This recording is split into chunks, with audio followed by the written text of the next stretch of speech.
Vous savez comment on fabrique la souffrance? Avec un idéal. Je crée une réalité que je dois avoir, que je dois être comme ça, et puis en fait, j'observe ce que je suis, je me dis, waouh, c'est une catastrophe. Et je fais ça pour tout. Et on trouve ça aussi en thérapie. C'est-à-dire que j'ai l'idée de ce que devrait être une bonne famille, ce qui m'aurait fait du bien, m'aurait permis d'être la femme extraordinaire ou l'homme merveilleux que j'imagine que je serais dans une famille équilibrée.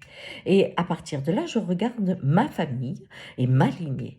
Et là, je vois toutes les défaillances et je souffre beaucoup en me disant, ben voilà, c'est une malédiction, je suis dans une famille toxique. Comment tu veux que je m'en sorte? Ah, vous connaissez? Très bien. Eh bien, ça, c'est une façon occidentale de travailler. Pourquoi? Parce que nous isolons même notre lignée. On s'isole, on isole la lignée. Chez l'Indien, c'est toujours tout collectif. Tout fait partie, chaque fois l'individu est rattaché à l'ensemble. Ce qui fait que quand j'observe mes ancêtres, je regarde leur histoire. Supposons que ce soit un arbre, une lignée, eh bien je regarde d'abord la forêt. Et après, je vois comment cet arbre s'est comporté quand il y a eu des mauvaises saisons, quand il y a eu des tempêtes, quand il y a eu des feux. Comment cet arbre a survécu. Vous voyez?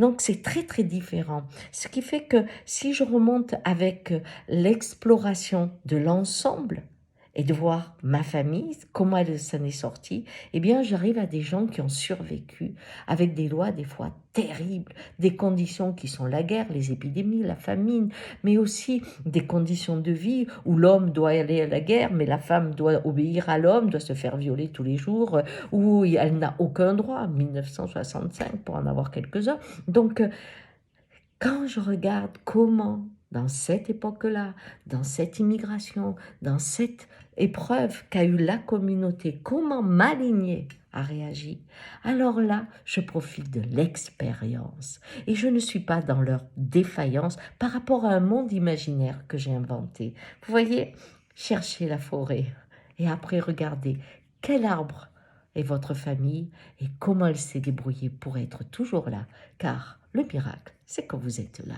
Donc elle s'est bien battue. Ciao!